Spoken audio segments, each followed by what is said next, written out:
বাংলাদেশি দুই পিএইচডি শিক্ষার্থী জামিল আহমেদ লিমন ও নাহিদা সুলতানা বৃষ্টির নির্মম হত্যাকাণ্ডের ঘটনা যেমন আলোড়ন তুলেছে, তেমনি এবার বিরল এক দৃষ্টান্ত স্থাপন করল যুক্তরাষ্ট্রের সাউথ ফ্লোরিডা বিশ্ববিদ্যালয়ে। স্থানীয় সময়ে শুক্রবার বসন্তকালীন সমাবর্তনে মেধাবী এই দুই শিক্ষার্থীকে মরণোত্তর ডক্টরেট উপাধিতে ভূষিত করেছে বিশ্ববিদ্যালয় কর্তৃপক্ষ। বাংলাদেশের মিয়ামি কনসুলেটের একজন প্রতিনিধি সমাবর্তনে উপস্থিত থেকে এই মরণোত্তর ডক্টরেট ডিগ্রি জামিল ও বৃষ্টির পরিবারের পক্ষে গ্রহণ করেন। সমাবর্তন আনন্দঘন উৎসব হলেও বিশ্ববিদ্যালয় ক্যাম্পাস জুড়ে নেমে আসে বিষাদের ছায়া।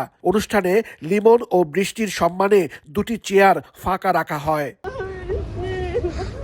এর আগে স্থানীয় মসজিদে বৃষ্টির আত্মার মাগফিরাত কামনা করে দোয়ার আয়োজন করে মুসলিম উম্মাহ অফ নর্থ আমেরিকা মুনা। এ সময় বিপুল সংখ্যক প্রবাসী উপস্থিত ছিলেন। অশ্রুসিক্ত নয়নে তারা বৃষ্টিকে শেষ বিদায় জানান। যেভাবে ঘটনাগুলো ঘটেছে আমাদের মানব জীবনের জন্য এটা খুবই একটা ভয়ঙ্কর বিষয় এবং আমরা কোনোদিন ওদেরকে ভুলবো না। They came to my home, visited, we had nice memories. I don't want anyone in future would have that kind of. এদিকে ঢাকার পথে বৃষ্টির মরদেহবাহী উড়োজাহাজ বৃহস্পতিবার রাতে অরল্যান্ডো আন্তর্জাতিক বিমানবন্দর থেকে উড়োজাহাজটি রওনা হয়। দুবাই হয়ে ঢাকায় পৌঁছাবে শনিবার সকালে।